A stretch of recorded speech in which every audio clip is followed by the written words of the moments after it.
Hello students, कैसे हैं आप? उम्मीद है बहुत अच्छे से होंगे। ठीक है बच्चों, आज हम लेसन केमिकल काइनेटिक्स में ही आगे एनसीईआरटी बेस्ड न्यूमेरिकल लेने वाले हैं। 2 वीडियोस मैंने इस पे पहले भी डाले थे, ठीक है, जो कि आपको पसंद आए। अगर ये भी आपको अच्छा लगे बच्चों तो आपस में शेयर करिए और जितने भी आपके ऐसे फ्रेंड्स हैं जिन्हें इसकी ज़रूरत है उनको बताइए। और इसके साथ ही साथ अगर सब्सक्राइब नहीं किया है तो बच्चों सब्सक्राइब कर लीजिएगा, जिससे नया वीडियो जब मिले तो आपको इन्फॉर्मेशन तुरंत मिल जाए। ठीक है बेटा, तो पहले हम क्वेश्चन को पढ़ लेते हैं। देखिए क्या लिखा है। The half life for radio active DK of carbon 14 is 5730 years. क्या मतलब हुआ इसका कि कार्बन 14 की जो अर्ध आयुकाल है या हाफ लाइफ पीरियड है वो है 5730 years. An archaeological artifact containing wood had only 80% of the carbon 14 found in a living tree। क्या मतलब हुआ इसका बच्चों कि लिविंग ट्री के कंपैरेटिवली जो हम आर्कियोलॉजिकल आर्टिफैक्ट, इसका मतलब होता है पुरातत्व कलाकृति जो बना रहे हैं, उसमें लिविंग ट्री के कंपैरेटिवली, जीवित वृक्ष के कंपैरेटिवली जो कार्बन 14 की क्वांटिटी है वो केवल 80% है। तो हमें बताना क्या है, estimate the age of the sample. हमें ये बताना है कि सैंपल कितना पुराना है। तो बच्चों जब भी परसेंटेज पे न्यूमेरिकल होता है, मैंने आपको पहले भी बताया था, स्टार्टिंग की क्वांटिटी ए को 100 ग्राम लीजिएगा। तो लेट इनिशियल कंसंट्रेशन ए ले लिया मैंने 100 ग्राम। रिमेनिंग कंसंट्रेशन बची कितनी, 80 ग्राम, क्योंकि कहा गया है 80% ही है। टी हाफ आपको क्वेश्चन में बच्चों दिया गया था, मैंने वही लिखा है 5730 ईयर्स। अब बच्चों हम जो फॉर्मूला ले रहे हैं वो कौन सा है, फर्स्ट ऑर्डर रिएक्शन का K equal to 2.303 upon T log A upon A minus x. बच्चों K क्या था आपको याद दिला दें, K था हमारा रेट कांस्टेंट, वेलोसिटी कांस्टेंट या वेग स्थिरांक। T क्या है, वो टाइम जो प्रोसेस को होने में लगा। A क्या है, स्टार्टिंग की कंसंट्रेशन, और A माइनस एक्स बची हुई कंसंट्रेशन। बच्चों यहाँ वैल्यू रख रहे हैं तो K का एक फॉर्मूला मैंने आपको ये भी बताया था 0.6932 अपॉन T हाफ। तो बच्चों यहाँ पे मैंने क्या किया, लॉग A की जगह A का वैल्यू रख दी 100 और A माइनस एक्स 80 और 20 से इसको कैंसिल कर दिया।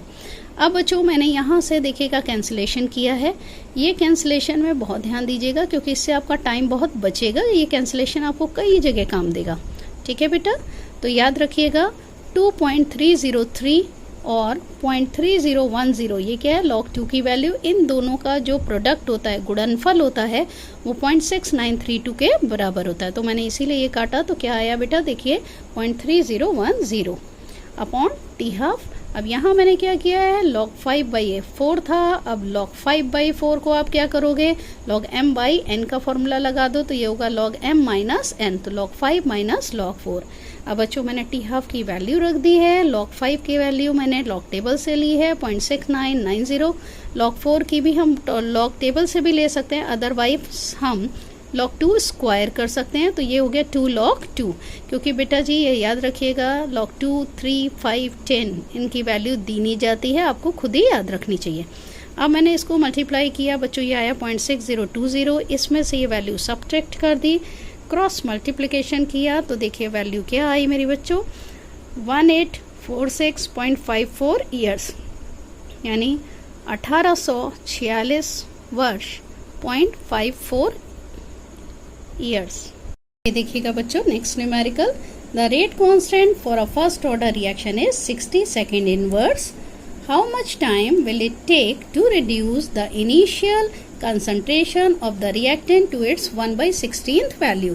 क्या मतलब हुआ इसका कि फर्स्ट ऑर्डर रिएक्शन के लिए रेट कांस्टेंट यानी वेग स्थिरांक दिया है 60 second inverse.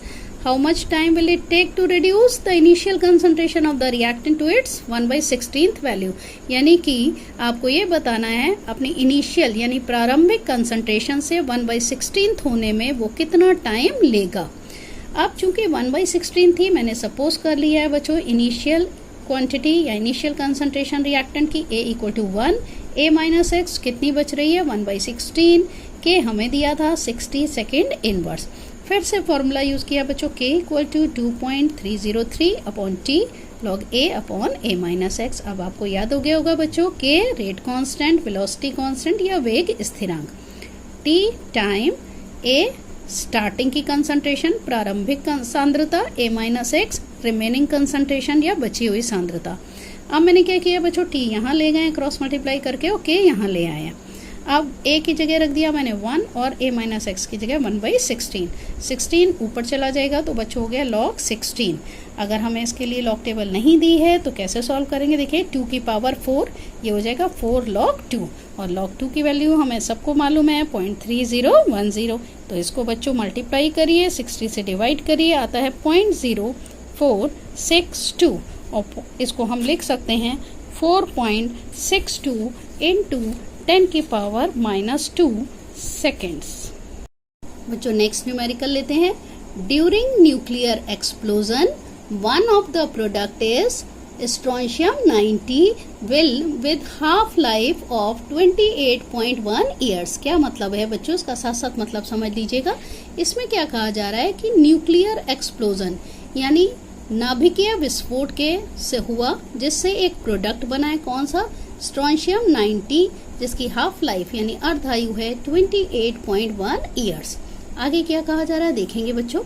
If 1 mu gram of strontium 90 was absorbed in the bones of a newly born baby instead of calcium, how much of it will remain after 10 years and 60 years of it is not if it is not lost metabolically। क्या मतलब हुआ इसका बच्चों, इन्होंने क्या कहा है कि अगर कैल्शियम के स्थान पर 1 म्यू ग्राम स्ट्रोंशियम 90 जो न्यूली बॉर्न बेबी है उसकी बोन्स यानी अस्थियों में एब्जॉर्ब हो जाए तो 10 साल बाद और 60 साल बाद उसकी कितनी क्वांटिटी उसमें रह जाएगी। अगर हम ये मान लें कि मेटाबॉलिकली वो कोई भी डिस्ट्रॉय या नष्ट नहीं हो रहा है तो। ठीक है बच्चों, क्वेश्चन क्लियर। मैं एक बार फिर से बता दे रही हूँ कि न्यूक्लियर एक्सप्लोजन यानी नाभिकीय विस्फोट हुआ और उसमें कौन बना, स्ट्रोंशियम 90, उसकी हाफ लाइफ दी है 28.1 ईयर्स और ये मान लिया गया कि न्यूली बॉर्न बेबी अगर हुआ और उसमें कैल्शियम की जगह अगर उसने स्ट्रोंशियम एब्जॉर्ब किया, कितना, 1 म्यू ग्राम। ठीक है, तो 10 ईयर्स और 60 ईयर्स बाद उसकी बॉडी में स्ट्रोंशियम की कितनी क्वांटिटी रह जाएगी, ये मानते हुए कि मेटाबॉलिकली वो कोई भी नष्ट नहीं हो रहा है। बच्चों देखिएगा टी हाफ हमें सीधे दिया है 28.1 ईयर्स, लिख लिया हमने। स्टार्टिंग क्वांटिटी ए दी थी 1 म्यू ग्राम, ए माइनस एक्स हमसे पूछी गई है। पहले कंडीशन में टी का वैल्यू दी है 10 ईयर्स, मैंने फिर से वही फॉर्मूला लिया k equal to 2.303 upon T log a upon a minus x.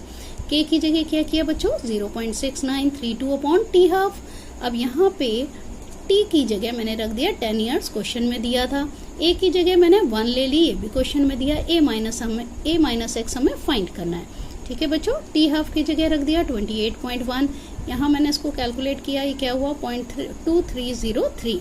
अब बच्चों log 1 upon a minus x log m by n लगा देते हैं तो क्या हो जाएगा log m minus log n यानी log 1 minus log a minus x। ठीक है बच्चों, यहाँ मैंने क्या किया, क्रॉस मल्टीप्लाई करके इस फिगर को नीचे कर दिया है 0.2303 को। log 1 वैल्यू होती 0 minus log a minus x, इनको कैलकुलेट किया, मेरा वैल्यू आई 0.1071 equal to 0 minus log a minus x.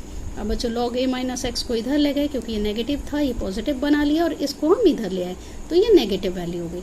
अब बच्चों बहुत अच्छे से देखिएगा, नेगेटिव वैल्यू हम फाइंड नहीं कर सकते तो हम इसको पॉजिटिव कैसे बना रहे। देखिए मैंने क्या करा, इसमें +1 और -1, वैसे ये आपने 9th स्टैंडर्ड में लॉग को सॉल्व करना सीखा होगा, एक बार फिर समझ लीजिए। एक बार मैंने +1 कर दिया, एक बार -1, तो दोनों एक बार उतना ही ऐड किया, सब्ट्रैक्ट किया, यानी फिगर में कोई चेंज नहीं हुआ। लेकिन कैसे हम इसको सॉल्व करेंगे, 1 में से इसको सब्ट्रैक्ट किया तो मेरी वैल्यू आई 0.8929। जो -1 है उसको हमने ऐसे लिख दिया, बेटा इसको पढ़ते हैं 1 बार, तो ये हो गया 1 बार 0.8929। अब हम क्या कर रहे हैं, एंटी लॉग ले रहे हैं बच्चों। एंटी लॉग लेंगे तो यहाँ हो जाएगा a माइनस एक्स। अब हम इसका एंटी लॉग लेंगे, ठीक है बेटा। एंटी लॉग लेने पे वैल्यू आ रही है 0.7814 म्यू ग्राम।